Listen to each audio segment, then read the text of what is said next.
Students, आज जो हम बात करने जा रहे हैं वो बात करने जा रहे हैं इंडक्टिव इफेक्ट के वीडियो के ऊपर।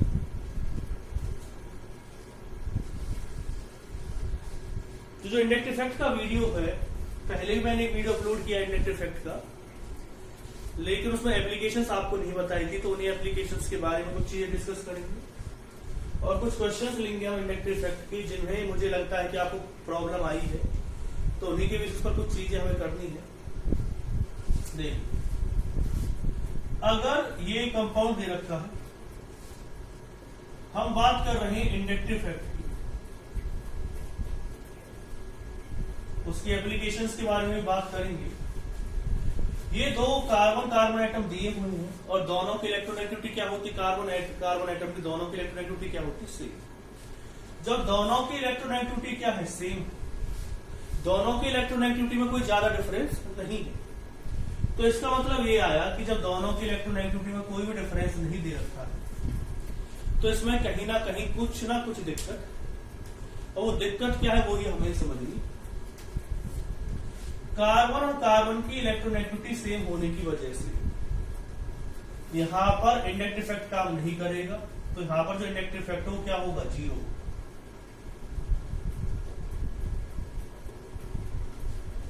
एक और एग्जांपल आप ले सकते हैं। अगर इस तरह से आपको कोई कंपाउंड दे रखा है, यहां कार्बन दे रखा है और यहां भी क्या दिया हुआ? दूसरी जगह भी कार्बन दिया हुआ। दोनों ही क्या है? सेम एटम है। दोनों की इलेक्ट्रोनेगेटिविटी सेम होती 2.5 और इसकी कितनी है? 2.5। जब दोनों की ही इलेक्ट्रोनेगेटिविटी सेम है, तो मेरे हिसाब से इसकी इलेक्ट्रोनेगेटिविटी में कोई भी डिफरेंस नहीं आ रहा। जब दोनों की इलेक्ट्रोनेगेटिविटी में कोई डिफरेंस नहीं आ रहा, तो सिग्मा इलेक्ट्रॉन का ट्रांसमिशन नहीं होगा, यानी कि इंडक्टिव इफेक्ट काम नहीं करेगा। जब इंडक्टिव इफेक्ट काम नहीं करेगा, अब बात आती है जो इंडक्टिव इफेक्ट काम नहीं कर रहा, यहां भी इंडक्टिव इफेक्ट क्या नहीं करती। तो मैं कोशिश कर रहा हूं आपको बताने की इंडक्टिव इफेक्ट कहां पे काम करेगा, कहां पर काम नहीं करेगा। यहां पर इंडक्टिव इफेक्ट काम नहीं कर रहा है। क्यों काम नहीं कर रहा है? क्योंकि इस वाले केस में जो इंडक्टिव इफेक्ट वो कितना आ रहा है? जीरो आ रहा है, क्योंकि दोनों एटम्स क्या है? सेम। तो अब एक डाउट बहुत ज्यादा आ रहा है बच्चों को कि अगर हमने कोई कंपाउंड इस तरह से ले रखा है, तो इंडक्टिव इफेक्ट के ऊपर क्या फर्क पड़ेगा?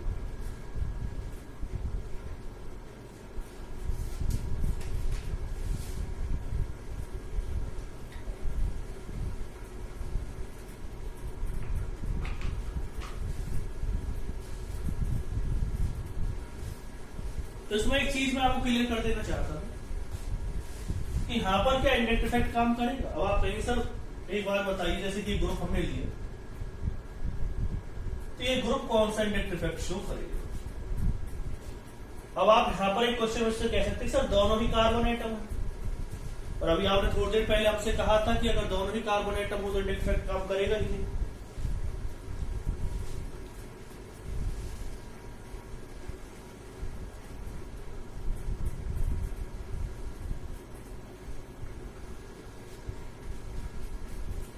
तो इसमें मैं एक पॉइंट आपके सामने क्लियर कर देता हूं कि यहां पर इंडक्टिव इफेक्ट है वो काम करेगा, और इंडक्टिव इफेक्ट काम क्यों करेगा वो समझिए। इसकी हाइब्रिडेशन होती है sp2 और इसकी होती है sp3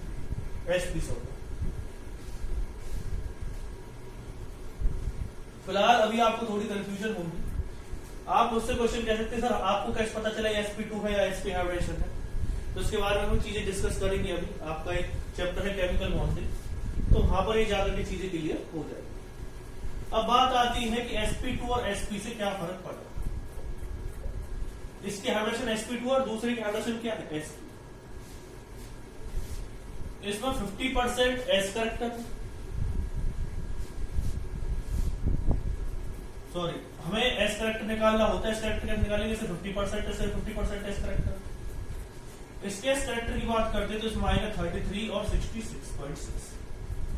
अब आप वैसे बहुत सारे मेरे से क्वेश्चन कर सकते हैं सर ऐसा क्यों हुआ और ये हो क्या रहा है, हमें तो कुछ समझ में आ नहीं रहा। आप मुझसे कैसे सकते हैं 33.3 कैसे आ गए इसका, 66.6 कैसे आ रहे हैं सर, कैसी कैलकुलेशन है हमारी समझ से बाहर।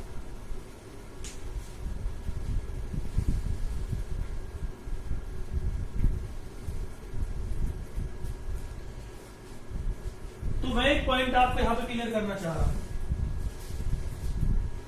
कि ये 33.33 और 66.66, 50 और 50 कोई लंबी चौड़ी कैलकुलेशन नहीं है, और ना ही मैं आर्यभट्ट हूं कि भाई मैं कोई नई कैलकुलेशन निकाल करके ला दूंगा आपके सामने। इसमें एक चीज आएगी, वो चीज क्या है वो समझिए। 50% ये है, 50% ये है, कैसे आया? हम टोटल करेक्टर मान के चलते हैं 100, ठीक है। 100 में एक एस और एक पी है, तो इतने तो आप भी समझदार, मैं भी समझदार हूं कि अगर किसी के पास 100% करेक्टर है और उसे डिवाइड करना है 2 पार्ट्स में, तो एक केस में 50% ही आएगा। तो आपको एक चीज समझ में आ गई, टोटल हमने करेक्टर जो मान रखा वो मान रखा एस पी का 100, तो एस के हिस्से में कितना आया 50 और पी के हिस्से में कितना आया 50। अब बहुतों के माइंड में एक चीज आती है, सर अगर sp2 है तब, तो यहां पर एक चीज मैं आपके सामने क्लियर कर देता हूं कि अगर हाइब्रिडेशन sp2 है तो तब क्या होगा। हाइब्रिडेशन sp2 है तो यहां पर 3 साझेदार हो गए, एक s और 2 क्या हो गए p, तो टोटल कितना हो गया 3 को अगर आप 100 से डिवाइड, मतलब 100 को 3 से डिवाइड करेंगे कितना आएगा इसमें, s के हिस्से में 33.63 आएगा और p के हिस्से में कितना आएगा 66.6। p के हिस्से में 66.6 क्यों आया है, क्योंकि वहां पे 2 p है और एक क्या है s। एक के हिस्से में 33.3 आ रहा था, तो 2 के हिस्से में 66.6 आएगा। अब आप कहें सर इससे आप हमें क्या समझाना चाहते, चलो ये महाभारत आपने हमें समझा दी, लेकिन इससे आप समझाना क्या चाह रहे हैं? तो एक चीज समझिए, एस करेक्टर एसपी में ज्यादा है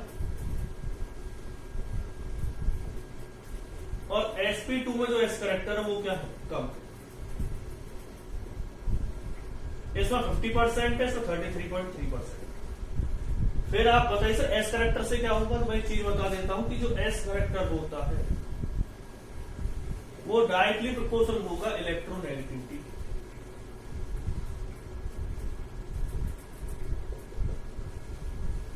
जो एस करेक्टर होता है वो इलेक्ट्रोनेगेटिविटी के डायरेक्टली प्रोपोर्शनल होता है, और यही बात मैंने आपको बताई कि एस जो करेक्टर है वो इलेक्ट्रोनेगेटिविटी के क्या होगा, डायरेक्टली प्रोपोर्शनल होगा। अब आप में से बहुत एक चीज उठा सकते हैं, सर चलो ये बात अब आप समझ में आ गई है यहां तक कि S character electronegativity directly proportional है, तो एसपी की जो इलेक्ट्रोनेगेटिविटी एसपी की इलेक्ट्रोनेगेटिविटी sp2 से क्या होगी ज्यादा, यानी कि ये इलेक्ट्रॉन विड्रॉ करेंगे, माइनस आई इफेक्ट शो करेंगे, कॉस इफेक्ट शो करेगा पॉजिटिव वाले। क्योंकि आपको इतना तो पता चल गया होगा कि जिसकी इलेक्ट्रोनेगेटिविटी ज्यादा है दूसरे के कंपेयर में वो इलेक्ट्रॉन विड्रॉ करेगा तो यहाँ पर कॉस इफेक्ट शो करेगा माइनस आई, और यहाँ पर कॉस इफेक्ट काम करेगा पॉजिटिव आई। तो मैंने यहाँ पर एक चीज आपके सामने क्लियर कर दी है कि ऐसा भी जरूरी नहीं है कि अगर दोनों एटम सेम है तो इंडक्टिव इफेक्ट काम नहीं करेगा। वहां पर कुछ कंडीशंस हैं, वो कंडीशंस क्या क्या है तो वो मैं आपको बता रहा था। पहली कंडीशन क्या है वहां पर कि जो अगर दोनों एटम क्या है सेम है और किसी सिंगल बॉन्ड से ही दोनों अटैच है, उनके साथ कोई डबल बॉन्ड अटैच नहीं, जैसे कि इसमें दोनों सिंगल बॉन्ड से अटैच और ये वाला कार्बन किसी डबल बॉन्ड के साथ अटैच नहीं है, इधर भी किसी डबल बॉन्ड के साथ अटैच नहीं है, ये वाला कार्बन भी सिंगल बॉन्ड से अटैच दोनों आपस में, और ये किसी और के साथ अटैच नहीं, ये भी किसी और के साथ अटैच नहीं, तो यहाँ पर जो इंडक्टिव इफेक्ट है वो काम नहीं करेगा क्योंकि दोनों की इलेक्ट्रोनेगेटिविटी सेम है। लेकिन यहाँ पर दोनों कार्बन की इलेक्ट्रोनेगेटिविटी सेम नहीं है। क्यों नहीं है इलेक्ट्रोनेगेटिविटी दोनों सेम? क्योंकि डबल बॉन्ड से अटैच है ट्रिपल बॉन्ड से। ट्रिपल बॉन्ड वाले कार्बन की इलेक्ट्रोनेगेटिविटी ज्यादा होती है, डबल बॉन्ड वाले की कम होती है, इसलिए माइनस इफेक्ट शो करेगा और ये पॉजिटिव इफेक्ट शो करेगा। ठीक है,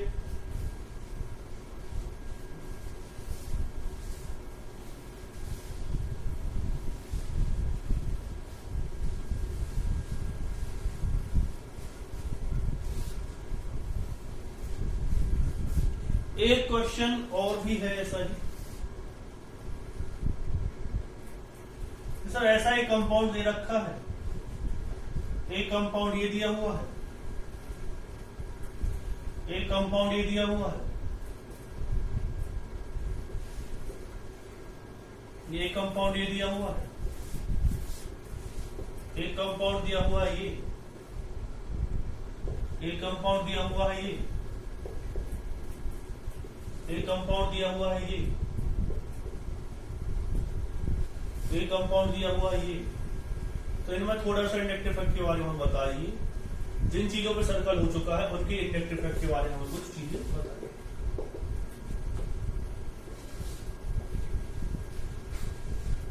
तो मैं आपसे कहूंगा इसमें कि जब किसी भी कोई भी इलेक्ट्रोनेगेटिव एटम बेंजीन रिंग के साथ अटैच, अब जब यहाँ पे इलेक्ट्रोनेगेटिव की डेफिनेशन आती है तो क्या है किसी इलेक्ट्रोनेगेटिव डेफिनेशन की, ये एटम इलेक्ट्रोनेगेटिव है। तो इलेक्ट्रोनेगेटिविटी जब डेफिनेशन की बात करते हैं ये एटम इलेक्ट्रोनेगेटिव है, ऐसा कुछ नहीं होगा कि ये वाला एटम इलेक्ट्रोनेगेटिव, ये सिर्फ एक रिलेटिव वैल्यू है। जैसे कि आपने क्लास में देखा होगा, क्लास में कह दिया जाए कि ये स्टूडेंट इसके कंपेयर में ज्यादा इंटेलिजेंट या कम इंटेलिजेंट, तो हमने स्केल बना लिया कि भाई ये इंटेलिजेंट स्टूडेंट है, तो इंटेलिजेंट स्टूडेंट स्केल है, उसके कंपेयर में हम देख रहे हैं कि ये ज्यादा इलेक्ट्रोनेगेटिव है या कम इलेक्ट्रोनेगेटिव। ये नहीं कह सकते कि ये इलेक्ट्रोनेगेटिव है या नहीं। मेटल्स इलेक्ट्रोपॉजिटिव होते हैं, नॉन मेटल्स ज्यादातर सभी इलेक्ट्रोनेगेटिव होते हैं। ये कहा जाता है भाई ज्यादातर इलेक्ट्रोनेगेटिविटी मतलब क्या होता है, दूसरे के इलेक्ट्रॉन को अट्रैक्ट करने की टेंडेंसी। मेटल की टेंडेंसी हमेशा क्या होती है, इलेक्ट्रॉन डोनेट करने की, नॉन मेटल की इलेक्ट्रॉन अट्रैक्ट करने की टेंडेंसी हमेशा से रहेगी। लेकिन ज्यादा चीजों को याद करने से अच्छा है कि हम कुछ चीजें स्पेशली समझ लें कि वो हमारे माइंड में एक पॉइंट क्लियर कर दे और हमें ज्यादा चीजें भी ना समझनी पड़े और पॉइंट भी हमारे सारे क्लियर हो जाए। तो देखो ज्यादा डीप में जाने की वजह आप कुछ एटम्स की इलेक्ट्रोनेगेटिविटी पर ध्यान दे लें। कौन से याद कर लेना, फ्लोरीन, ऑक्सीजन, नाइट्रोजन, ये इलेक्ट्रोनेगेटिव एटम होते हैं। और क्लोरीन इलेक्ट्रोनेगेटिव तो खैर ज्यादा सभी नॉन मेटल्स होते हैं, इनकी इलेक्ट्रोनेगेटिविटी का बहुत ज्यादा यूज किया जाता है। ये जो 5 या 6 एटम्स है, ये 6 एटम्स है, इनकी इलेक्ट्रोनेगेटिविटी का हम बार बार यूज करेंगे, तो आपको कम से कम इनकी याद होनी चाहिए इलेक्ट्रोनेगेटिविटी। इनकी इलेक्ट्रोनेगेटिविटी कार्बन से ज्यादा होती है। कहीं सर कार्बन नहीं लिखा तो कार्बन के लिए जरूरत पड़ जाती है और हाइड्रोजन की जरूरत पड़ जाती है। ठीक है, तो इन 6 की इलेक्ट्रोनेगेटिविटी तो कार्बन हाइड्रोजन से ज्यादा है। अब ये कार्बन आप खुद ही रखा और इसके साथ अटैच है COCH3। आपका दिमाग फिर से घूमेगा, सर दोनों ही कार्बन है, फिर दोनों ही कार्बन है। अब यहां पर एक कंफ्यूजन आपके माइंड में बनी, तो उस कंफ्यूजन को मैं दूर करने की कोशिश करूंगा। आप में से बहुतों के दिमाग में एक आइडिया आएगा सर कि एक चीज आप बताइए। देखो अभी तक तो आप बातें बना रहे थे, अब एक चीज हमें बता दीजिए कि इसमें ये कार्बन और ये कार्बन दोनों, तो ये वाली कार्बन भी डबल बॉन्ड से अटैच है और CO वाली कार्बन भी डबल बॉन्ड से अटैच है। अब बताओ किसकी इलेक्ट्रोनेगेटिविटी ज्यादा होगी? भाई दोनों ही डबल बॉन्ड से अटैच है, ये भी डबल बॉन्ड से अटैच है, ये डबल बॉन्ड से अटैच है, तो क्या ये कोई इंडक्टिव इफेक्ट शो करेंगे? पहले तो वही बताओ, क्यों दोनों डबल बॉन्ड से अटैच है, दोनों की इलेक्ट्रोनेगेटिविटी सेम होनी चाहिए। तो मैं आपको बता दूं कि ये इंडक्टिव इफेक्ट शो करेगी और ये माइनस आई इफेक्ट शो होगा। आप कहेंगे सर क्यों? ये कार्बन कार्बन के साथ अटैच है, समझना, ये कार्बन कार्बन के साथ अटैच है, तो दोनों कार्बन की इलेक्ट्रोनेगेटिविटी क्या होती, सेम होती, क्योंकि दोनों डबल बॉन्ड से अटैच है। लेकिन ये वाली कार्बन किसके साथ अटैच है? ऑक्सीजन से। तो ऑक्सीजन की इलेक्ट्रोनेगेटिविटी कार्बन से क्या होती है? ज्यादा होती है। जब ज्यादा होती है तो CO ग्रुप जो COCH3 ग्रुप है, इसकी इलेक्ट्रोनेगेटिविटी इन दोनों ग्रुप से क्या होगी? ज्यादा होगी। COCH3 ग्रुप की इलेक्ट्रोनेगेटिविटी इस कार्बन कार्बन डबल बॉन्ड से क्या होगी? ज्यादा होगी। क्यों? क्योंकि इस वाले में कार्बन का जो डबल बॉन्ड है उसके साथ ऑक्सीजन अटैच है और ऑक्सीजन की इलेक्ट्रोनेगेटिविटी कार्बन से क्या होती है? ज्यादा होती है। एक बात समझाने की कोशिश कर रहा हूं मैं कि C डबल बॉन्ड C और C डबल बॉन्ड O किसकी इलेक्ट्रोनेगेटिविटी ज्यादा होगी? CO की इलेक्ट्रोनेगेटिविटी ज्यादा होगी। क्योंकि इसके साथ एक इलेक्ट्रोनेगेटिव ऑक्सीजन एटम अटैच, इसके साथ क्या अटैच है, कार्बन अटैच, दोनों की इलेक्ट्रोनेगेटिविटी सेम है यहाँ पे कम ज्यादा है। तो अगर कोई इलेक्ट्रोनेगेटिव एटम अटैच होता है किसी के साथ तो उस एटम की इलेक्ट्रोनेगेटिविटी भी इंक्रीज हो जाती है जिसके साथ वो अटैच होता है। तो यहाँ पर ये माइनस आई इफेक्ट शो करेगा, ये भी माइनस आई इफेक्ट शो करेगा। क्यों? OH दे रखा है आपको इसमें, और जो OH होता है ऑक्सीजन जो होता है उसकी इलेक्ट्रोनेगेटिविटी कार्बन से ज्यादा होती है, तो कार्बन इलेक्ट्रॉन विड्रॉ कार्बन से ऑक्सीजन इलेक्ट्रॉन विड्रॉ करेगा। नाइट्रोजन की इलेक्ट्रोनेगेटिविटी भी कार्बन से क्या होती है, ज्यादा होती है, तो ये माइनस आई इफेक्ट शो करेगा। अब बहुत से क्वेश्चन अब आपके बने, जैसे कि NO2 ग्रुप अगर लगा दिया जाए सर वो क्या इफेक्ट शो करेगा, तो मैं बता देता हूँ वो भी माइनस आई इफेक्ट शो करेगा। ठीक है। अब एक क्वेश्चन आपका बन सकता है कि सर ये SO3H ग्रुप है, इसके बारे में आपने एक साल बताया नहीं, यहाँ पे पहुंच गए।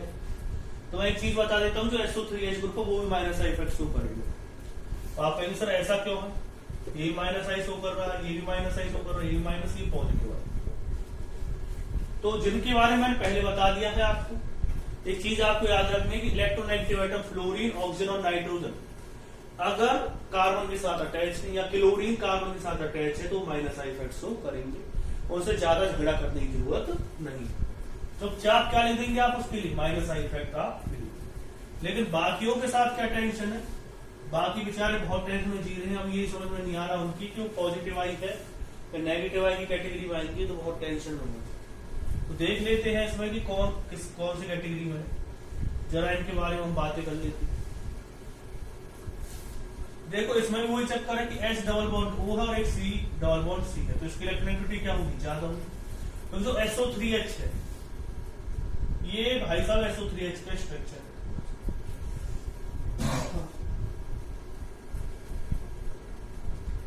तो ये आपको समझ में आ गया होगा, SO जो डबल बॉन्ड है उसकी electronegativity C double bond C से ज्यादा होती है, तो सीधी सी बात है माइनस आई इफेक्ट शो करेगा।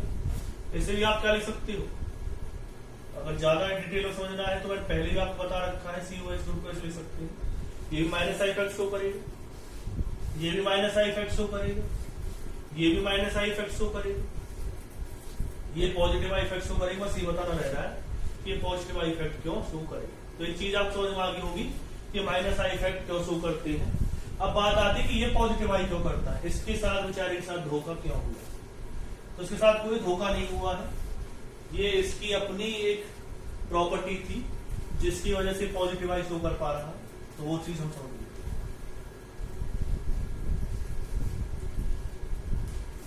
हैं। इसे समझाने के लिए मैं एक चीज ले लेता हूं एग्जांपल, उससे चीज क्लियर हो जाएगी।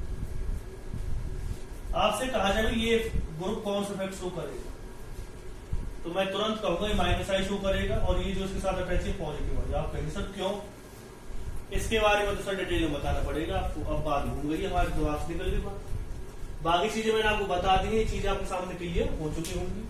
ये अभी सस्पेंस बनाए हुए हैं, इसके सस्पेंस को मैं तोड़ना।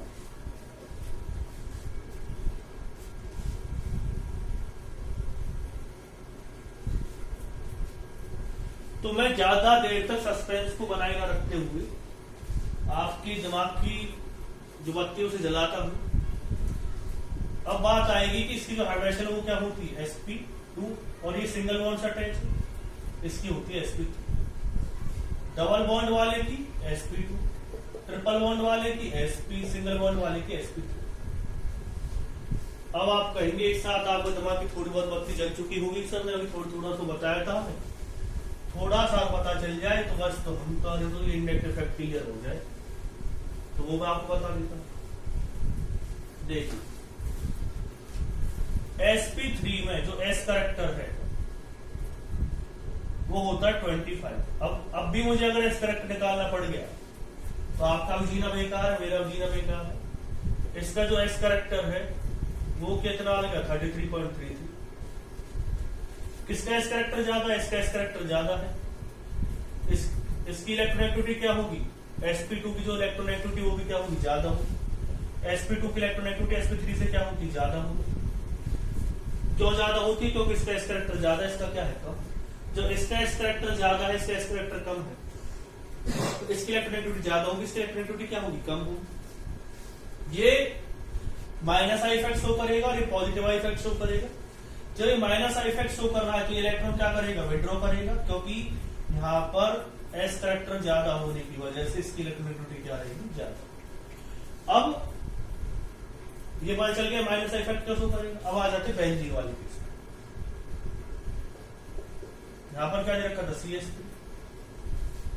अब एक चीज आपको माइंड में क्लियर हो चुकी होगी कि जो ये कार्बन इसके साथ अटैच है, ये sp2 हाइब्रिडाइज है और ये sp3 हाइब्रिडाइज है।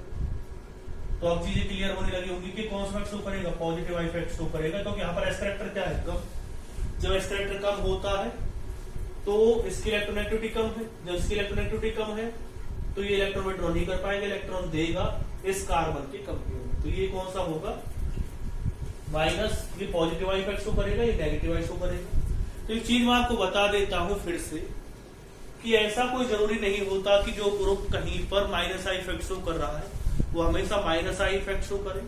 वो हो सकता है दूसरी जगह पे कौन सा इफेक्ट शो करना पड़ जाए, उसे पॉजिटिव आई इफेक्ट शो करना पड़ जाए। सब कुछ डिपेंड करता है इलेक्ट्रोनेगेटिविटी पे। यानी कि अगर उसकी टक्कर किसी ज्यादा इलेक्ट्रोनेगेटिव वाले से हो जाए तो वहां पर हो सकता है कि उसे माइनस आई, मतलब कि उसकी टक्कर अगर ज्यादा इलेक्ट्रोनेगेटिविटी वाले से होगी तो पॉजिटिव आई इफेक्ट शो करेगी। अगर उसकी टक्कर कम इलेक्ट्रोनेगेटिविटी वाले से होगी तो पॉजिटिव आई की जगह पे क्या करेगा, नेगेटिव आई शो करेगा। अगर किसी भी एटम की जिसकी इलेक्ट्रोनेगेटिविटी ज्यादा है वो किसी ऐसे ग्रुप के साथ अटैच है जिसकी इलेक्ट्रोनेगेटिविटी कम है तो वो डेफिनेटली कौन सा इफेक्ट शो करेगा, माइनस आई। और जिसके साथ वो अटैच है वो पॉजिटिव आई इफेक्ट शो करेगा। तो मैंने चीजें आपको बताने की कोशिश की है कि कौन सा ग्रुप क्या कौन सा इफेक्ट शो करता है। अब बात आती है कि जब हमने चीजें पढ़ ली इंडक्टिव इफेक्ट, क्या इसका यूज है, ऐसी क्या क्या चीजें हैं जो हमें बताने की कोशिश करेगी। तो मैं आपको बता देता हूं कि अब चालू हो चुका है इसका घमासान।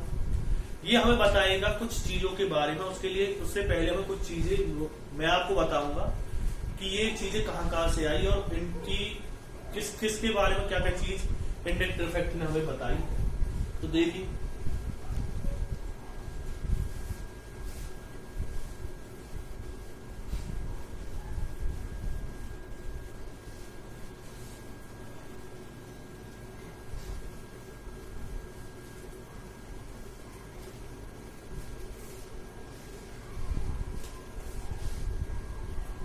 पहले चलते हम होमोलिटिक क्लीवेज के पास।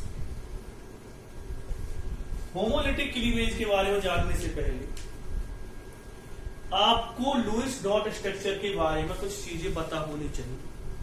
अगर आपको लुईस डॉट स्ट्रक्चर नहीं आता तो एक बार उसे जरूर पढ़ लें। शायद आपने 10th और 9th में पढ़ा भी होगा ये। तो लुईस डॉट स्ट्रक्चर एक इतना बड़ा कोई टॉपिक नहीं है जिसे में बताया जाए, लेकिन आपको वो आना चाहिए इस क्वेश्चन को करने से पहले।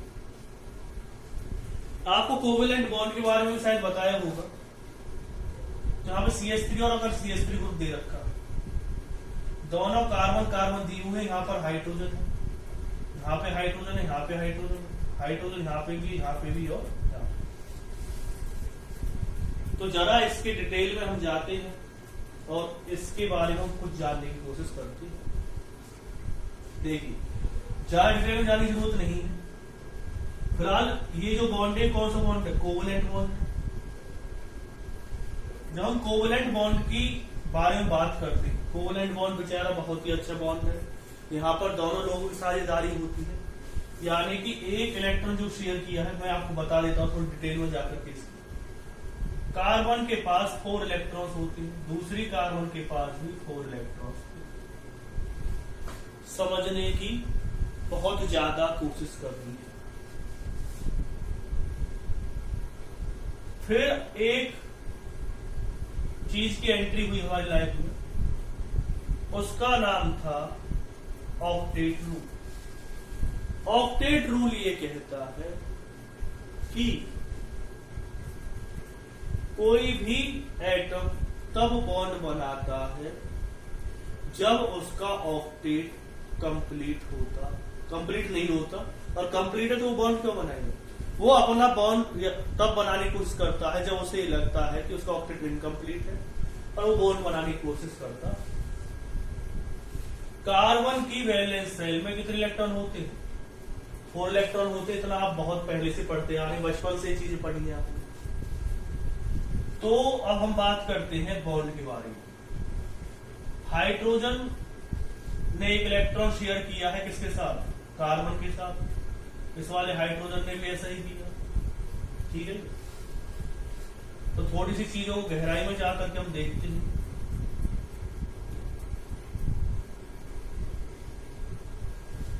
तो थोड़ा इसके बारे में जान लेते हैं चीजों क्या क्या हुआ है इसमें। एक्चुअली क्या होता है, जैसे औरों के लिए हम ऑक्टेट की बात करते हैं, हाइड्रोजन ऑक्टेट नहीं बना पाता, बहुत गरीब आदमी है ये सिर्फ एक डुप्लेट बनाने की कोशिश करता है। डुप्लेट का मतलब क्या है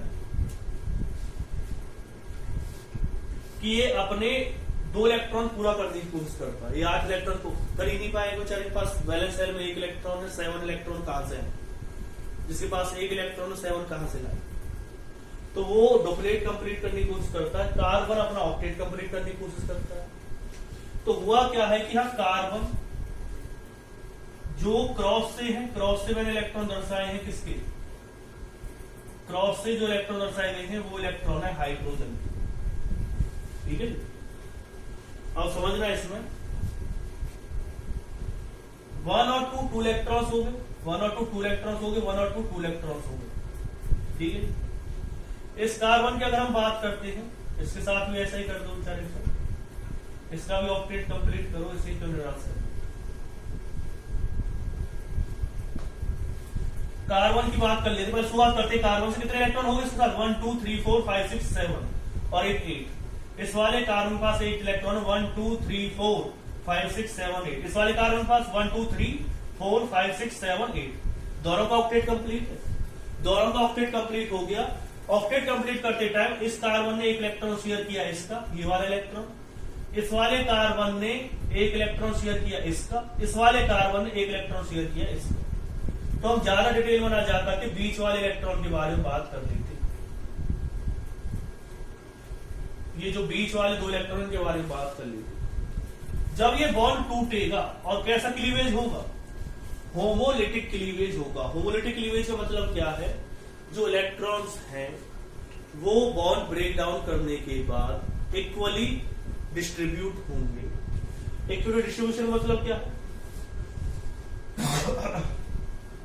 एक बॉन्ड बनाते टाइम, इस कोवलेंट बॉन्ड को बनाते टाइम 2 इलेक्ट्रॉन यूज हुए थे। एक इस कार्बन के इलेक्ट्रॉन यूज हुआ था, एक इस कार्बन के इलेक्ट्रॉन यूज हुआ था। तो दोनों के इलेक्ट्रॉन जो है वो वापस आ गई और क्या बन जाएगा? CH3 CH3 radical, CH3 radical और दूसरा भी क्या बनेगा? CH3 radical. 2 रेडिकल बन गए। आप सर ये रेडिकल क्या होता है तो आपको बता देता हूं। रेडिकल कहते हैं हम एक ऑड इलेक्ट्रॉन स्पीसीज को। अब बात आती है, पहले आप समझो इसमें होमोलिटिक क्लीवेज हुआ, इलेक्ट्रॉन का डिस्ट्रीब्यूशन हुआ इक्वली। 1 इलेक्ट्रॉन इसका इसके पास चला गया, इसका इसके पास। ये CH3 रेडिकल आ गया, ये भी क्या है? CH3 radical. अब ये रेडिकल क्या होता है वो समझिए। इसे कह सकते हैं आप फ्री रेडिकल। फ्री रेडिकल होता क्या है? एक इलेक्ट्रॉन डेफिशिएंट स्पीसीज होता है। इसे आप इंटरमीडिएट भी कह सकते हैं। ये किसी भी रिएक्शन के अंदर इंटरमीडिएट हो सकता है कि बीच में बनता है। CH3 रेडिकल आ गया। जब CH3 रेडिकल की हम बात करते हैं, CH3 रेडिकल आ गया, एक इसमें इसे कहते हैं 7 इलेक्ट्रॉन स्पीसीज। आप कहेंगे सर इसे 7 इलेक्ट्रॉन स्पीसीज कहने का क्या मतलब है? ये तो मैं बताओ। और इसकी हाइड्रेशन होती है sp। अब बात कर लेते हैं इसमें सबसे पहले कि इसे 7 इलेक्ट्रॉन स्पीसीज, कोई भी और जो इलेक्ट्रॉन स्पीसीज होती है उसे क्या कहते हैं? फ्री रेडिकल के बारे में बात करते हैं। अब बात आती है 7 इलेक्ट्रॉन स्पीसीज क्यों कहते हैं? देखो कार्बन के पास, समझना इसमें, कार्बन के पास 3 इलेक्ट्रॉन थे और 3 इलेक्ट्रॉन उसके पास हाइड्रोजन से आगे कितने हो गए? 6। और एक जो इलेक्ट्रॉन है ये वाला, वैसे तो कार्बन के पास 4 इलेक्ट्रॉन होते, लेकिन 3 क्यों कहा है? 3 ये समझाने की कोशिश करने के लिए कहा है कि भाई कार्बन के पास कितने होते हैं? कार्बन के पास, या तो आप ये कह लो कार्बन के पास 4 इलेक्ट्रॉन होते हैं और 3 उसे हाइड्रोजन से मिलकर कितने हो गए? 7। कि 7 इलेक्ट्रॉन स्पीसीज है और इसे हम ऑड इलेक्ट्रॉन स्पीसीज ही कहते हैं, और इस रेडिकल से हम रिप्रेजेंट करने की कोशिश करते हैं कि ये 7 इलेक्ट्रॉन स्पीसीज है, इसे हम फ्री रेडिकल कहते हैं। फ्री रेडिकल बनता कैसे? होमोलिटिक क्लीवेज से। अब एक चीज आपके माइंड में क्लियर हो चुकी होगी कि होमोलिटिक क्लीवेज किस तरह से होगा। ठीक है, दोनों कार्बन कार्बन का जो बॉन्ड बन रहा था, एक इलेक्ट्रॉन इस कार्बन का लगा हुआ था, एक इलेक्ट्रॉन इस कार्बन का लगा हुआ था। जब आपने बॉन्ड ब्रेक डाउन किया तो उसका इलेक्ट्रॉन उसके पास चला गया, उसका इलेक्ट्रॉन उसके पास चला गया, और दोनों के पास 7 इलेक्ट्रॉन्स हो गए। तो इसे क्या कहेंगे? हम होमोलिटिक क्लीवेज कहेंगे। होमोलिटिक क्लीवेज से जो कंपाउंड बनता है उसे क्या कहते हैं? हम उसे कहते हैं फ्री रेडिकल। ऐसे ही कुछ पॉइंट आते कार्बोकैटायन और कार्बोएनायन, वो भी हमारे सामने क्लियर, आपके सामने क्लियर होने चाहिए, मेरे सामने तो क्या क्लियर होंगे। तो आपके सामने जब क्लियर हो जाएंगे तो आपको बहुत ही सहूलियत मिलेगी क्वेश्चंस करने में। इस पॉइंट पर बहुत ज्यादा ध्यान देना है कि ये फ्री रेडिकल होता है, ये एक इलेक्ट्रॉन डेफिशिएंट स्पीसीज है। कैसे बनता है? ये होमोलिटिक क्लीवेज से बनता है।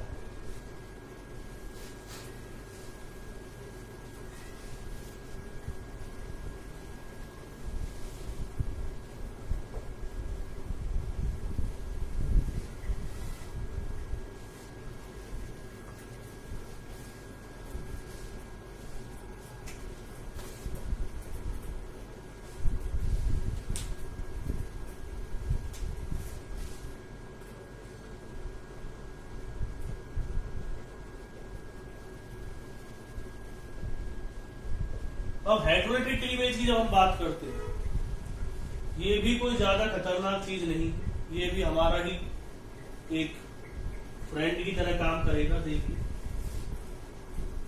CH3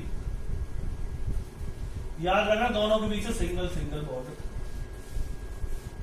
ठीक है, दोनों सिंगल बॉन्ड से अटैच थे, दोनों का एक इलेक्ट्रॉन शेयर हुआ था, दोनों खुश।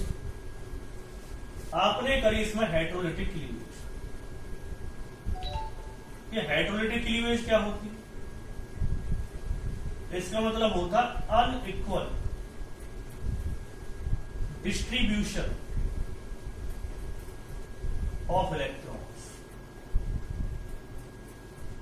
यानी कि हुआ क्या भाई साहब, जब ये एक इलेक्ट्रॉन दोनों शेयर कर रखे थे,